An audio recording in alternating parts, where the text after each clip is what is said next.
Welcome to the Trailblazing Texas podcast, where we embark on a journey through our diverse Texas landscapes and breathtaking trails while always engaging with our amazing Texas hiking community. So settle in, tighten up those bootlaces, and get ready for the thrilling tales awaiting for you on this episode.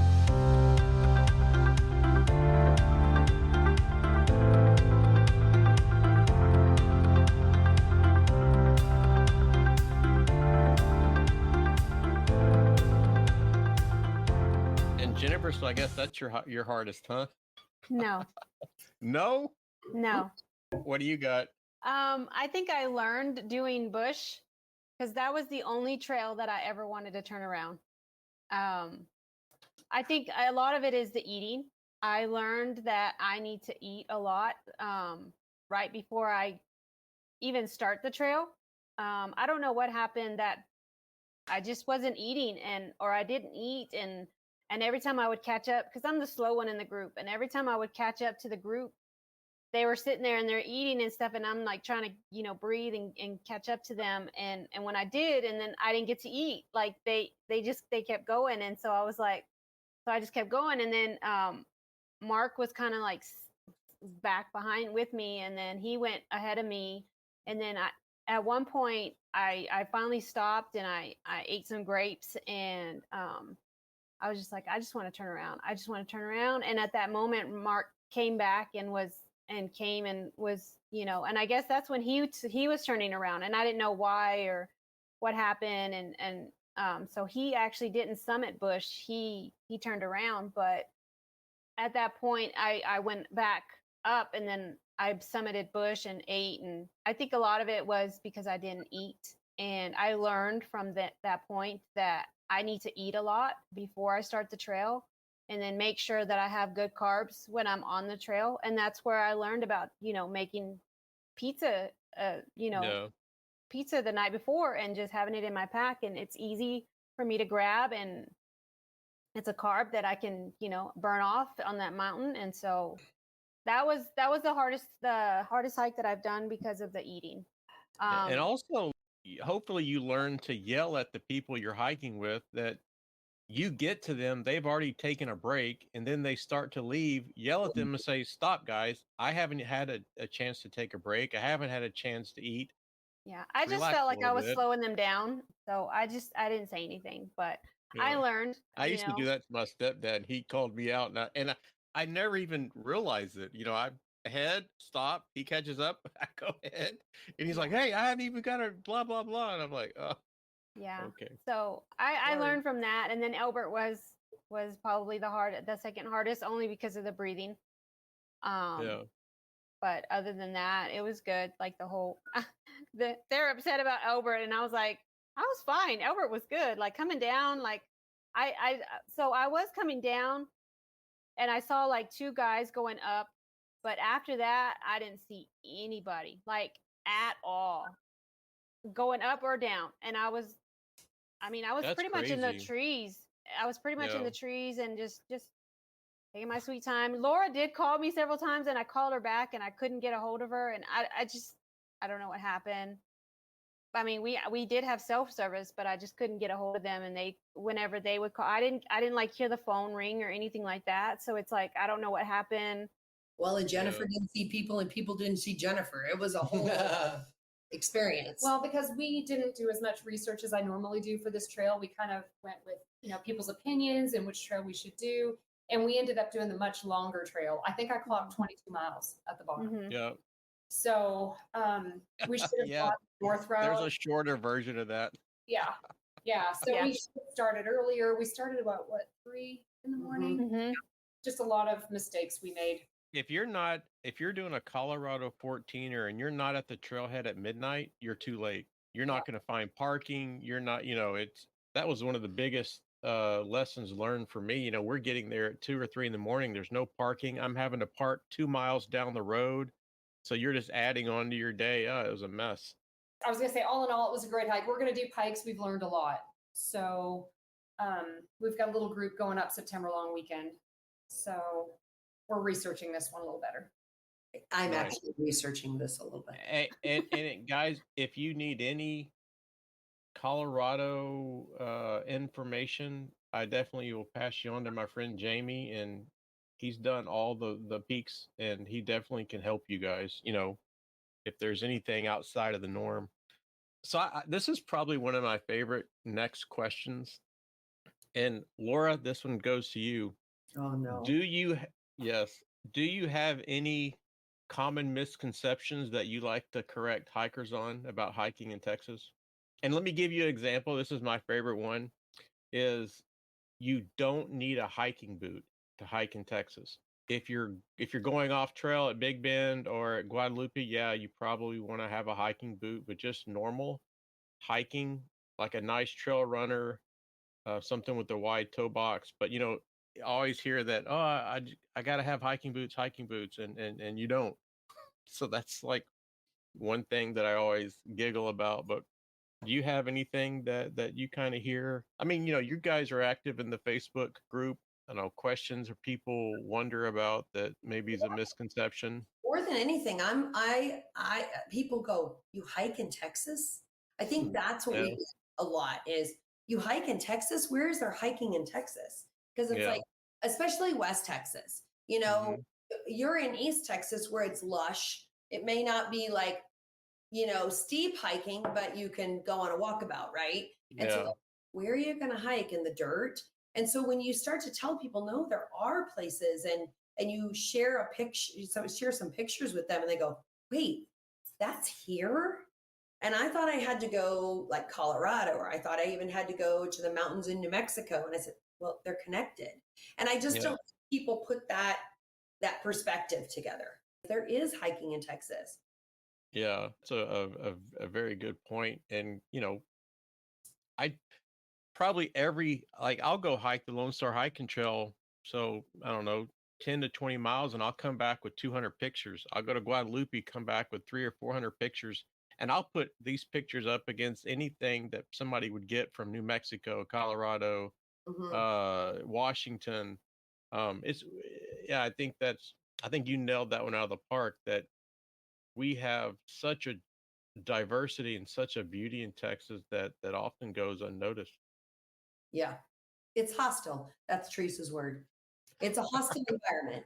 The West Texas is not to be played with when we are hiking. I mean, People uh, die all the time. People die in Paladuro. People die at Big Bend due to the heat, due to, so yeah, it happens all the there's time. all kinds of, cactus and things that are gonna, but it's yeah, I think there's absolute beauty here and it's not Yeah. that No, no. Teresa, what about you? So there's a lot of people that immigrate to Midland, Odessa area from up north. There's a lot of workers and stuff that have joined the group. And a lot of them have tried to hike in the summer because when you're from the north, that's your only season. And so they're miserable. Like one guy said, I almost died at the notch and I was the only person on the trail. I'm like, because none of us do the notch in the summer. It's not typical. So I just think there's a lot. When you see mountains, you just assume it's going to be a lot cooler, like it is in the north, but it's not. And so Yeah. you do your research on the weather and stuff like that. But I mean, me included, I didn't realize it was going to be that hot in the Guadalupe Mountains when I first started hiking there. I think the first time I went was in '94. And Yeah, so, and you get up in the quads. It's February. It's 23 degrees outside. Not a cloud in the sky. That sun is killing you. Mhm. Like, and you're not hot as per se, but it's burning you. It's nothing to be played with for sure. yeah, and just different hiking seasons. I mean, we clearly know our hiking season is fall, winter, and spring. People Mhm. from the north, their only hiking season is really summer. So just have to be educated about that. And Yeah. I mean, there's a lot of good questions on our hiking page that all get answered appropriately, and so Yeah. people can just feel free to ask, especially if they're from different states. Yeah. Yeah, my hiking season is from probably the first, or it ends at the 1st of June and it kickbacks up around maybe the first weekend after Labor Day, Mhm. depending on if I can catch a cool day. But yeah, I mean, there is no way I'm stepping on a trail in the summer. Tammy and I were in our winter coats this weekend. We were freezing at the top of Hunter, so our night hikes are the only way to really hike in the summer. So I didn't understand. So Kip, he's part of your group, and I think you even know him, Kip Green. Mhm. He says like he's in Amarillo and at it's 108 degrees during the day, and at night it's like 67, 65. Mhm. Yeah. Is it the same for y'all? Like at the night where it's cooler? You know, it'll get down in the mid 70s. If it's a 100-degree day, it'll get down to 75 or so. Yeah. Yeah. So I guess, he says a lot of times at Paladuro, they'll close the trails until about 5 o'clock when it starts to cool down, and then they'll open them back up. So I was pretty shocked about that. So Michael, what about you? What are some misconceptions?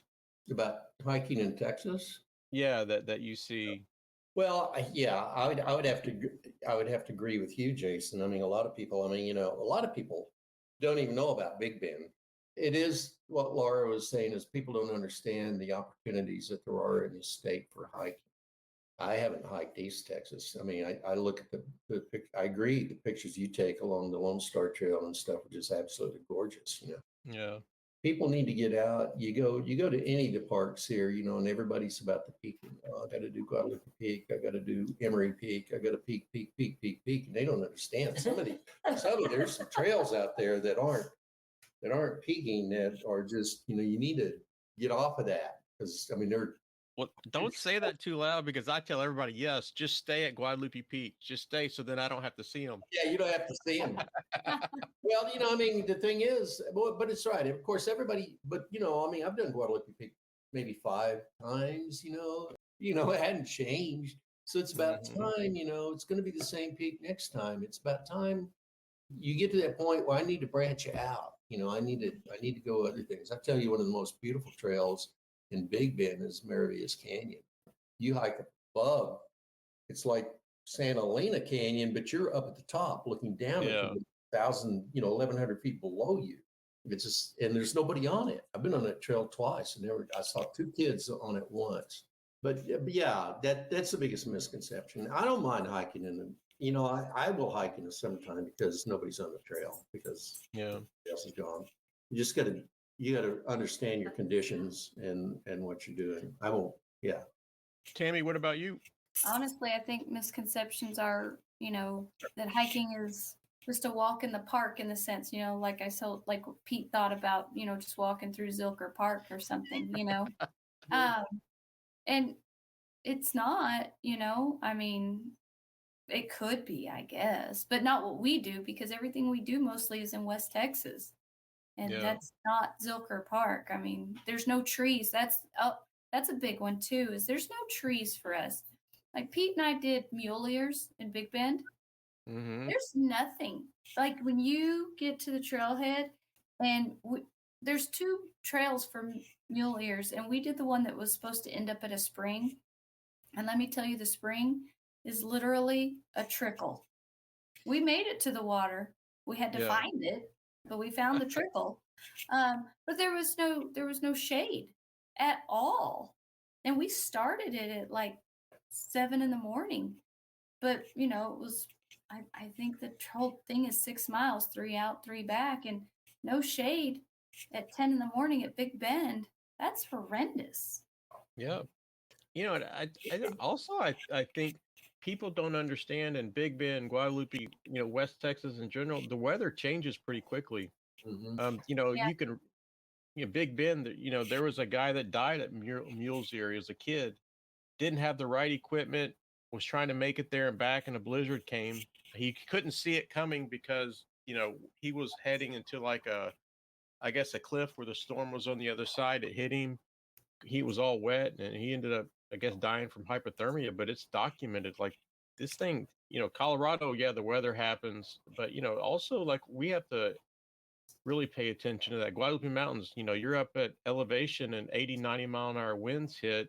Yeah. You're in way trouble. My first picture on Hunter Peak, I'm laying on my stomach because the winds were blowing so hard I couldn't stand up. Like I literally took the medallion on my stomach. That was the hike that I didn't go to. Yeah. Yeah. See, you would have stopped the winds. Golly, Jennifer. Yeah. I know the Jennifer effect was absent. But I think to Tammy's point, I know every one of us on Guadalupe Peak or any other trail have passed people going up, and you're looking at them and you're going like, what possessed you to think that you could do this? Yeah, but we're coming down at 10 a.m. They're just now going up. I know. And they have one little bottle of water. Yeah. and Yeah. Exactly. They're in flip flops, and then the girlfriend's crying, and Yeah. I've stopped a ton of people, and I go, I don't mean to be a jerk, but Yeah. you're in way over your head if this Yeah. is what you think this is, what like the way you're dressed, the water you're carrying. If you think Yeah. that what's a Yep. what your Right. day is this is gonna support your day. Yeah, it's but what are you gonna do? Yeah. What are you going to do? Well, speaking of weather, we did a group hike to Caprock. We had a huge turnout. We knew there was a storm coming in that evening, but it blew in way ahead of schedule. So the temperatures dropped. We had, pieces of ice hitting us. I was really nervous we'd get snow and not see the trail to get out. So we weren't quite prepared for that. Little girl in our group just had a tiny jacket on. She was not prepared for it. So yeah, you have to carry all the things with you. I learned that from Henning. I mean, like I never said, "Oh, shell smell. I'm not going to carry a shell." And this February, we got a quad. He goes, "Just carry it." So I carried it, and thank God I did. It's 19 degrees, wind, and man, I put that shell on, and it was like heaven. And I'm a I'm a shell believer from that moment on. And Well, a lot of times, yeah. here in the Lone Star Hiking Trail, it's flat, it's in a forest, you have protection. I think it's also important when we see, inclement weather, and it's not dangerous.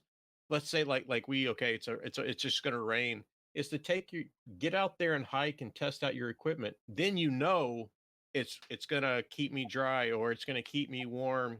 And you're in a, like I'm just an hour away. If my rain jacket doesn't work, or if this didn't work, I just turn around and just get back to the car in a couple of miles. But I think sometimes we get out in these situations, whether we don't have the gear, and if we do have the gear, we don't understand how it's going to perform. The most scared I ever was on a hike was on Whitney. Yeah. And because I had the gear, we got to base camp, and I left my rain gear in my tent because it started out a beautiful day. And we went up and we summited at about 10:30, just like everything does. And on the way back, the storm blew up. And we were probably at about 11,000 feet above the tree line. And the thunder and the lightning hit. And then the hail hit. And then the drenching rain. And I was soaked to the bone. I'm hypothermic. Yes. Halfway, I can see the camp down there, and I'm shivering uncontrollably. And I'm alone. Sean's behind me. My concern, I'm thinking, well, is about now my friend, and I'm shivering uncontrollably, just soaked to the bone. I can see the camp down there, but my thoughts are, I need to see where Sean is. I need to see where Sean is. And then my second thought is, Sean's a Green Beret.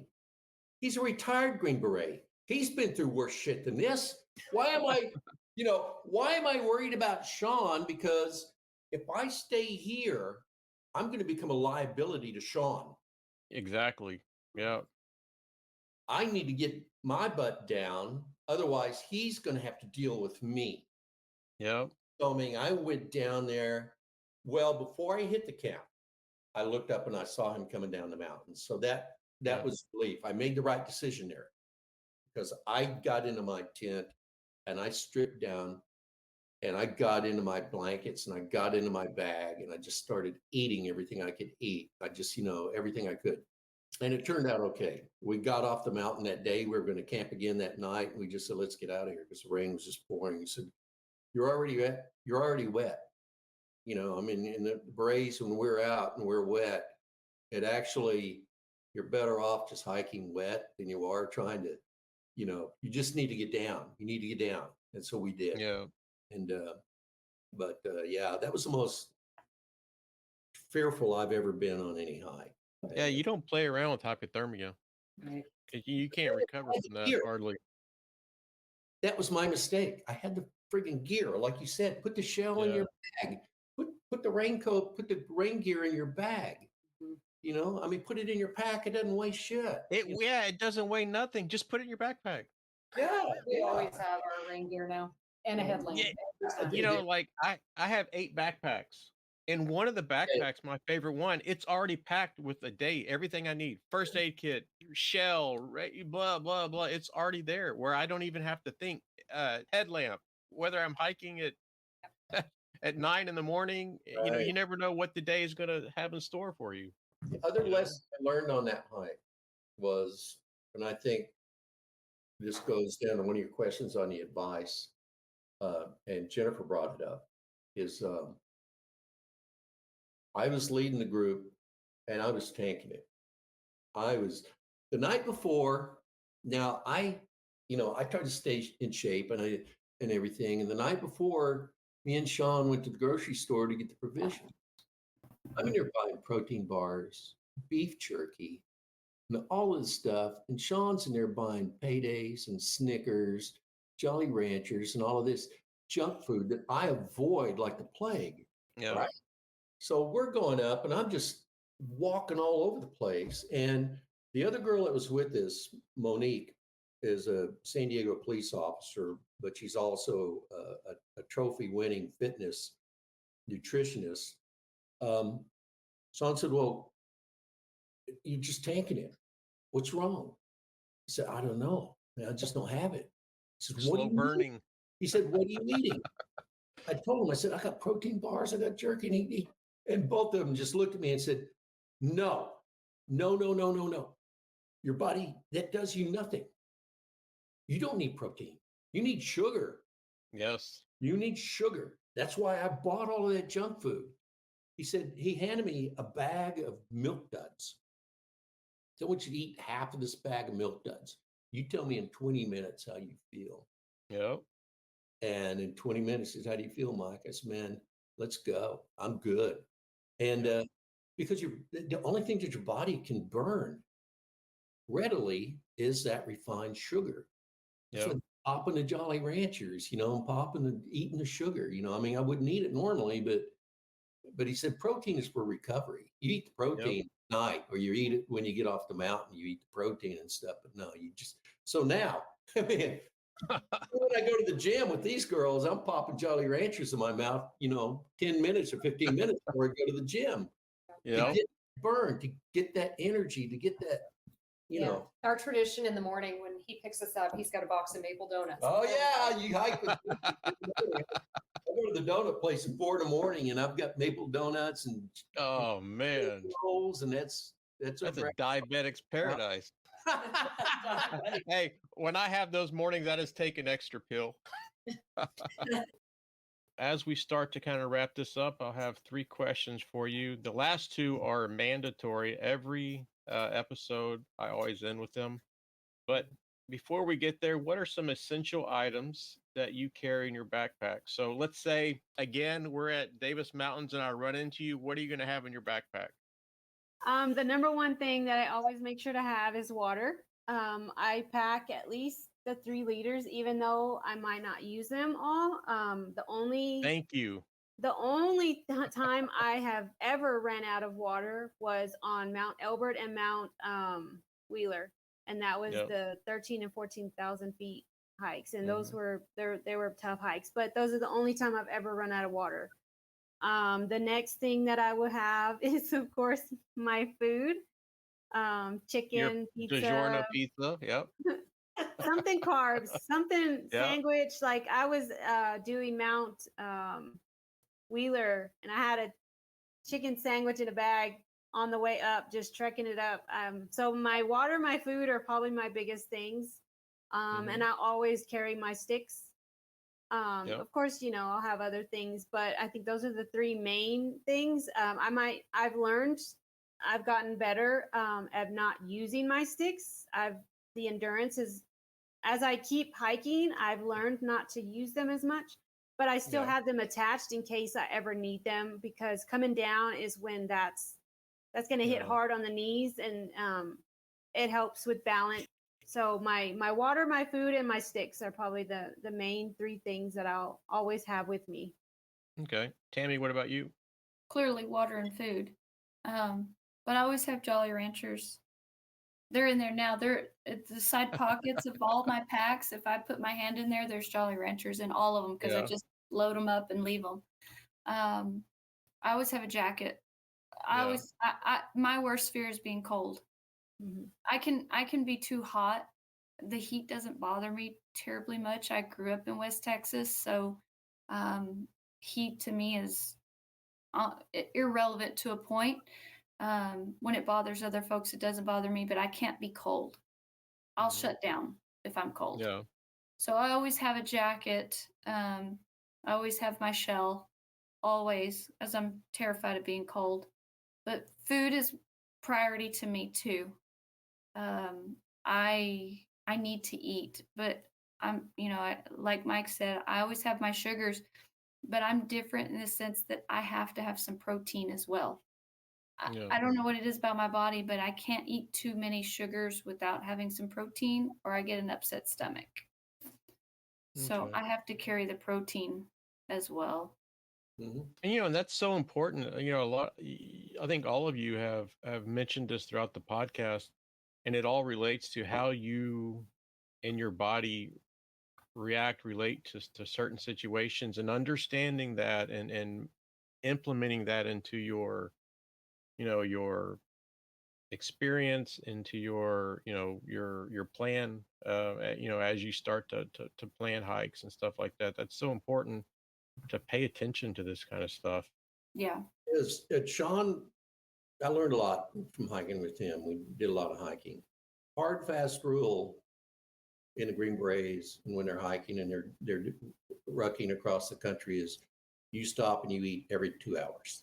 Yeah. Whether you are hungry or not, you eat every 2 hours. Yeah. Yeah. And a rule of thumb I've always heard is when your water's half gone, you turn around. Don't Yeah. keep going. So be mindful of how much water, especially if you have a bladder. It's kind of hard to. Man, don't even get me started. If you Yeah. hike with me and you have a bladder, I'm going to pop it. Yeah. We don't. None of us. Well, I think we're all in the same boat. The problem You with do. bladders are you don't know you're out of water until you're out of water. Till you Yeah. But I can feel the weight because No. If For I'm a me, more experienced hiker, I want to know how much water you have. I Yeah. want to see it, because then I know, okay, we got X amount of miles to go. You have this much. I always carry extra water for the people that I'm with, a half a liter per person, and I want to see that. And the near death situations that I've been in hiking, backpacking, has been because the other person, less experienced, had a bladder, and they think it's the water fairy and they're just sucking on that thing. Yeah. Yeah. Never again. Mine had a leak once, so that was a whole thing. But Exactly. How are you going to filter that? How are you going to get the water back in there? Yeah, okay, I can duct tape the hole, or no, Jennifer, no. The Nalgene's, you got to have a Nalgene. I'm Yeah. going to show you. I'm going to show you the magic here in a second. Laura, what about you? Well, besides food and water, I don't ever hike without my headlamp. Because I don't want to get myself in a situation where I can't see at night. And I have a portable charger with me. So besides the food and the water, I've got to have headlamp and a portable charger all the time. I think the headlamp is one of the most important pieces of gear. I don't care if you're starting a hike at 6 a.m. You don't know what's going to happen Yeah. that day. Mr. Barry, he got lost out of Guadalupe Mountains, and he didn't have a headlamp. He didn't have a phone charger, and can you imagine being out there at night No. No. and lost in? Yeah. And if I'm being honest, I have two. I carry two headlamps. I have one that I plan on using for me, and I have an extra in case somebody ever needs it because they don't weigh much. Yeah, So, exactly. And then, the batteries could not work, or that headlamp could just not work. Yeah, having two that's Right. perfect. Yeah, headlamps and portable chargers are a given for me if I'm doing any kind of long hike. If we're just going 3 miles on something silly, No. but a real hike, no, I have to have it. The headlamp, when we did Hatchet with Mike, Mhm. we started early in the morning and we planned to be off the mountain, around 3 or 4 in the afternoon. And because Casey got us off trail, and and we ended up, here it is, it's like 6 o'clock at night. Yeah. it And gets dark down in And there. we have an hour of sunlight left, and we have more than an hour back. Yep. And I didn't have a headlamp because I'm like, we started early in the morning. It was a lesson learned situation where I'm like, never again will I leave without a headlamp, because you never know when Casey's going to take you off trail. Yes. The Recon Marine's going to get you lost. But Yes, it can happen in any situation. What if somebody Yeah. you're with got hurt and Yeah. you stay with them until help gets there? Yeah. Yeah. I just And the thing is, nobody on that hike had a headline. Yeah. Yeah. We had like 6 people. Yeah. Yeah. Yeah, and you don't want to use your phone has a light, but now you're getting into that battery that Yeah. yeah. Teresa, what about you? Okay, so obviously lip gloss and aviators are number one, but past that, Hold on, wait. To the listeners, if you join the Midland Odessa hiking Facebook page, We're checking You your lip gloss. you will see Trailhead. 2 things: a lot of lip gloss pictures, Yep. and Teresa with those aviators in a crooked, ussy scenario. yes, we have to take one every time. Yep. Every time. Yep. Sticks, definitely. Our first hike Mhm. with Jennifer, Guadalupe Peak. We were coming down. It was almost dark. We did not have any headlamps. So I never ever leave headlamps behind. I usually have ibuprofen. We've had one guy meniscus on the trail, in a lot of pain, was willing to take Midol, anything it took to take the pain away. So we got him some ibuprofen. Always have a jacket. I always have rain gear now. And gloves. If my hands are cold, I'm done. And I usually stick some hand warmers and foot warmers just in my side pouch. Yeah. Just in case. Because if you're stuck overnight somewhere, you're in trouble. I was actually going to say that too. We've got hand warmers between us constantly. Like, cause I'm like Tammy, put me in 110 degrees. Will I be able to sleep well? No, but I'll survive. But you get me down to 30 degrees with wind and any kind of wet, I'm cold. And once I'm cold, it's not good. Yeah. Well, I always have at least 5 layers on. So We know. so that's why I didn't say a jacket or anything like that, because I already have I have a t-shirt, I have a long sleeve shirt, I have a sweater, I have my hoodie, and then I have a jacket, I have my beanie. So I didn't mention any of that because that's already a given in my, and I think with Teresa and Mark, our last time we did the peak, I got hurt, and I learned to always have Tylenol or any kind of pain reliever, because I literally, Mark helped me off that mountain because I could not straighten out my knee was just shot, and I guess the ligament in my knee got it was done for, and always have reliever in your bag. Because it'll maybe the difference between getting someone off a mountain yourself versus someone having to come get them, if you get their pain a little bit more under control. I mean, if it's Man, worse. a good first aid kit, and actually open it up, look at what it consists of, modify it, and know how to use all the stuff. Yeah. Yeah. All right. So last 2 questions. You're approached by a new hiker and backpacker, and they want you to recommend one piece of gear. What is that recommendation going to be, Tammy? If I'm recommending one piece of gear, I'm going to recommend my ultralight backpack. Okay. A specific brand? I don't know, what brand do we have? Hyperlight. Hyperlight, yeah, the Hyperlight backpack. I mean, I love my Hyperlight. I have to throw out there, I have to recommend 2 things in my chair. Okay. Camp chair. Yeah, because I mean, I got mine at REI and it weighs like a couple of ounces. And when I was on Hatchet and Casey pulled out that chair, I about died because I'm struggling because we're off trail. We've just climbed the side of this mountain that we shouldn't have climbed. And he pulls out a chair, just whips it out and sits down, and I'm thinking, oh, wow, how nice would that be right now? I never backpack without a chair. I have the one that has the high back, the Hillinox, and so it comes up to right here. It's I don't know, 17 ounces or something. It's worth the wait. I'm good. It's worth Yes. the wait. To me, it is. Yes. Yeah. So All right. So backpack, ultralight backpack, and the chair. Laura, what about you? Good hiking shoes. Yeah. Don't hike in tennis shoes. Get good hiking shoes. My hiking shoes are actually trail running hiking shoes because Yes. they have better grip and they work better for me. And like I Yeah. love Solomon's, but some people love Hoka's, and I think you've got to do what fits your foot.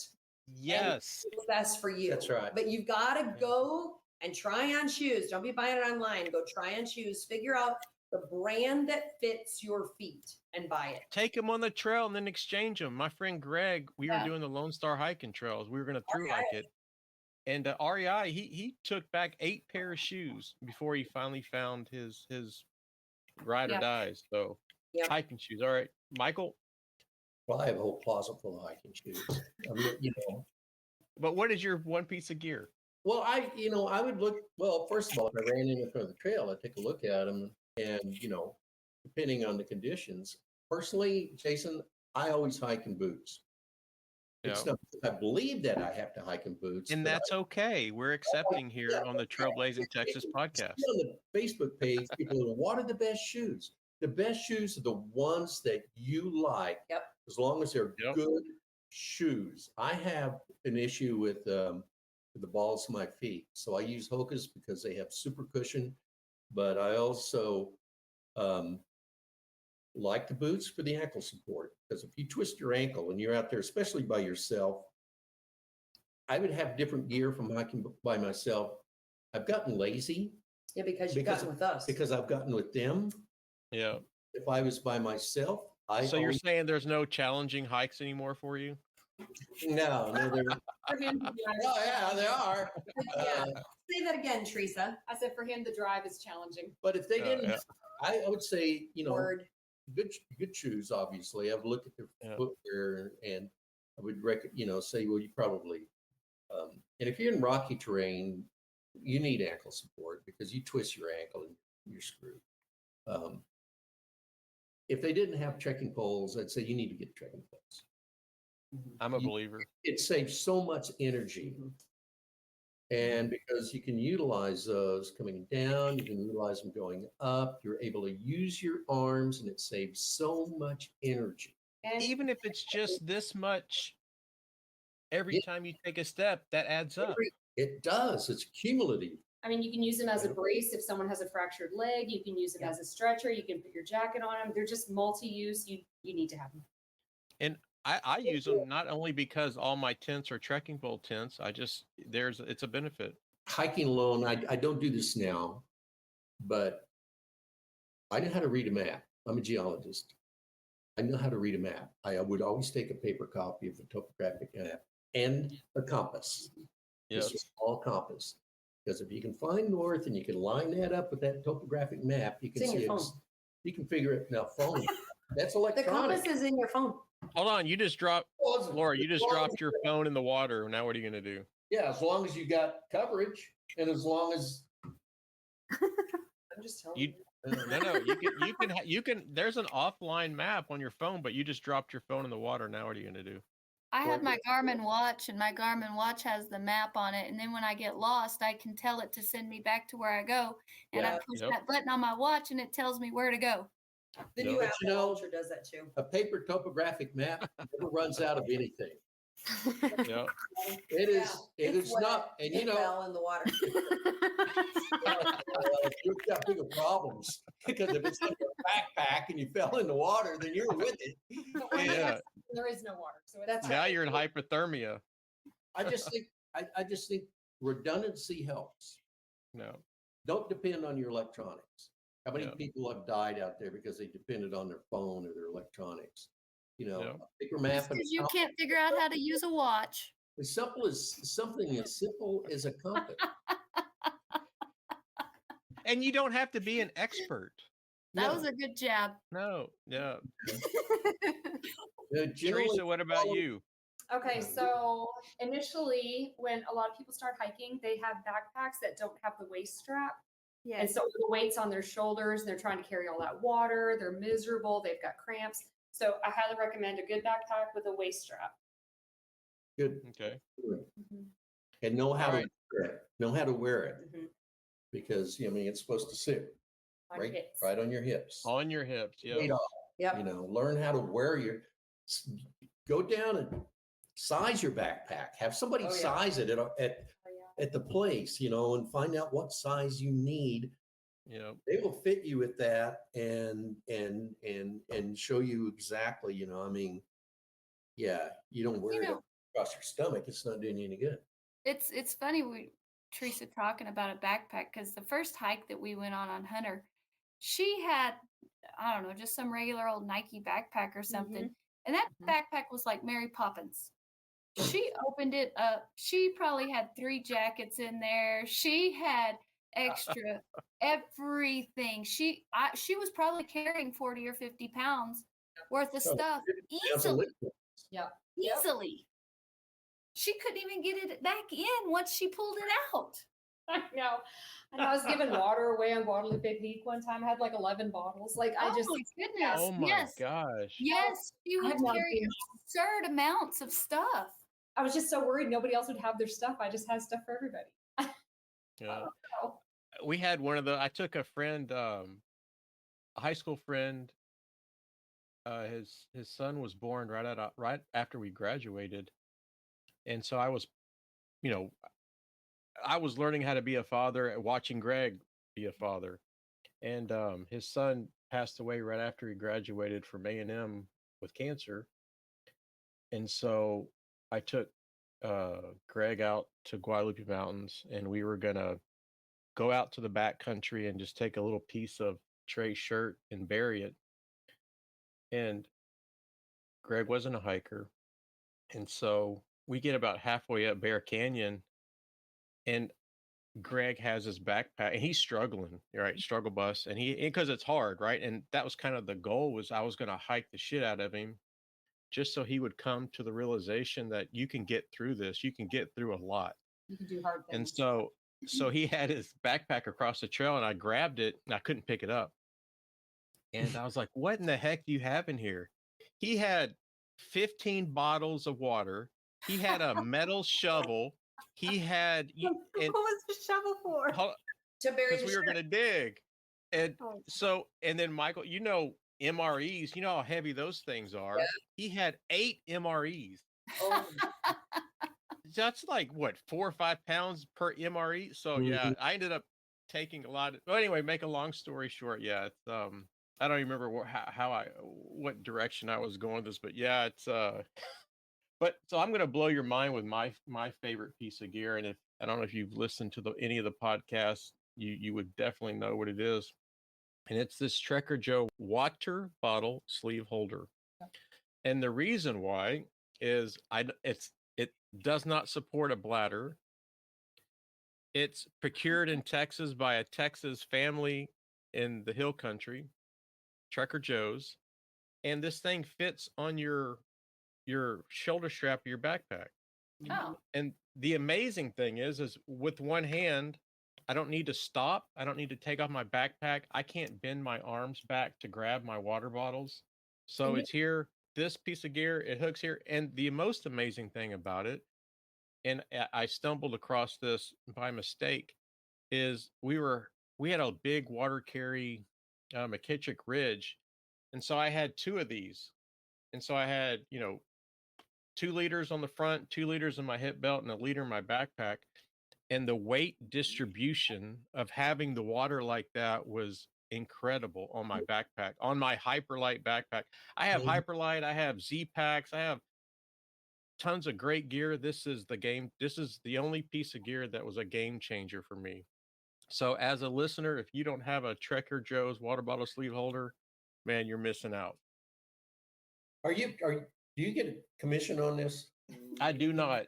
I just believe I believe in Joe and his products. Yeah. Uh, All right, I'm gonna you check know, it out. I'm gonna check it out. yeah, and you can see I got, a few. I think total I have 6. What kind Of of course plate- you do. what does it attach? Let me see the back. Okay. Okay. So it attaches to your, you know how like your shoulder thing Yep. has like that little, it hooks onto that. Okay. Yep. Okay. All right, last question before we wrap up. Jennifer, this is yours to kick us off. Again, you meet a new hiker, backpacker on the trail. What is one piece of safety advice that you would give them? Safety advice. My thing that I always try to do before a hike is to have a map downloaded on my phone or have a map. Well, number one, my first thing would be my kids know where I'm going. They always they're the only ones that have my location. So even if my phone does go off, they know where the area that I'm at or what I'm doing. I've looked at the map and know where the trail is and where we're going and all of that. Kind of like figure out what your trail is and where you're going. That's I mean that's the whole purpose of you being out there is to know where you're going. So No. All right, Tammy. Listen to your body. yeah. You can have everything. You can have your packed perfectly, have the right shoes on. And if you don't listen to your body that day, that moment, it could mean the difference in making it or not making it. Yeah, absolutely. And also, I think we talked about this, how important that is when you're in different circumstances. Like Michael, you with the candy versus the protein, and or at elevation, or at big mild days, or rainy days. Like understand how you deal with that stuff. Like Teresa, you were saying you get cold fast, so you know that's important to you, or yeah, that's absolutely. Laura, what about you? I honestly, I'm going to agree with Tammy more than I can come up with anything on my own because Yeah. that's what I was thinking. Mhm. I am the person who listens to my body. Whether I am working out, whether I am hiking, when my body says no, I listen to that. When it says you're going to push it too far, because when I haven't and I push it too far, I pay. And every time Yeah. I pay, it's not worth it. So I truly believe if you're in a position where you know this isn't going to go well, who knows what would have happened on Albert that day? But I had not only my body, I had a voice in my head saying, go back, go back. Yeah. I listened and I went back. She does. I mean, Yeah. typically when we're at the gym and we work out together in the same pod, Laura does her thing. She doesn't compete with me or Teresa or anybody else there. She listens to her body, and if she can't do something or she has to stop doing something Or modify it. or modify it, she will modify it rather than, do something that is she's uncomfortable with. And Yeah. that's why we never do what she does. We never follow. Hey, at the climbing gym, man, my ego gets in the way Yeah, it a does. lot. It will. Yeah. A lot. Getting showed up by my sons or hitting, and I can't even come close to what they climb. But oh man, yeah. So Michael, what about you? What's that? Safety. What is a piece of safety advice that you would give to a new hiker, backpacker? I have to agree. I mean, once again, I have to go with Laura and I have to go with Tammy because I mean, like Yeah. you said, we've all seen those people out there that you just look at and you're just like, you just like, yeah, I've never done it, but I mean, I should do like you do and just say, look, I don't think you're going to make this. I think you don't have the right gear. You don't have enough water. It seems to me like you're saying prepare for the worst and hope Yeah. for the Well, you should always hope for the best, but prepare for the worst. Yeah. And people are so worst. unprepared. Yeah. That, and if I find myself unprepared, Yeah, but those people that you're passing on the trail, those people, that Jason was talking about, when you're passing them, we're going down and they're going up, and they look miserable, and they're miserable. Their body's screaming to them that they're miserable. yeah, and they should That turn. should be the red flag right there. I'm miserable. This is not okay. Yeah, and we should do that even with ourselves. No matter how experienced we are, no matter how many peaks we've climbed and stuff, there's always going to be, say, Tammy, there's going to be that day where just something's a little bit off, Yeah. done this before. I mean, I can do this. I've done it before. The Yeah, easiest person to fool Yourself. is yourself, Yeah. without a doubt.